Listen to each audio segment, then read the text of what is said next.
po jako akawuwo ya misali to silipasi ya bride ya silipasi ya ndaka sesenala kukhata bw'otuuka mu disitulikiti y'e Buduuda ekikwaniriza z'ensozi empanvu n'amayumba ageewanise mu nsozi wakati omuwangalira abakadde abakyala n'abaana baabwe bano embeera y'okubasengula ku butaka bwabwe bakirabanga ekive olwabbo kye bagamba nti amaka gaabwe gafuuka kitundu ku bulamu bwabwe wadde ng'ensozi zino zituuka ekiseera ne zibumbulukuka olwanamutikwa w'enkuba abamu ku bano si beeteefuteefu kuva mu bitundu byabwe.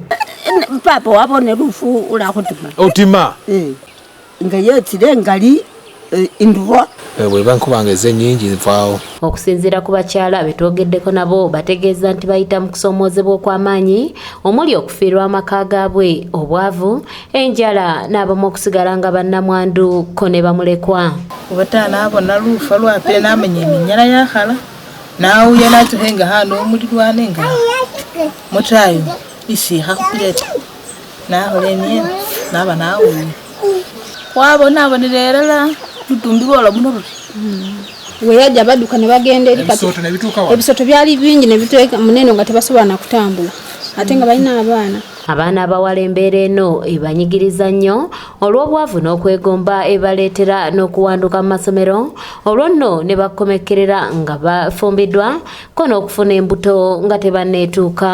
And I want to go to school and my parents, if my parents were taken the landslide, I'll have nowhere to go and I'll be alone. Bakukyalo ekyaffe ekinene landslide ziba zizze tukosebwa akuba abazadde batuvaako ne tuba nga tetulina wa kudda so bwe tufuna ekitongole kiba kituyamba nga ffe abaana ab'obuwala kiba kitukolera mu mbeera n'ekitongole ky'obwannakyewa ki Mothers Initiative Africa wekiviiriddeyo okudduukirira abaana n'abakyala nga bayita mu kubasomesa okweterekera ensimbi okutunga ebyalaani okukola pads bibasobozese okubajja mu bwavu nga Nambudye Sarah akulira ekitongole kino bwagenda mu maaso n'okunnyonnyola. olumu tebeera nga ntunge bweti ebeera kye tuyita pre-cut.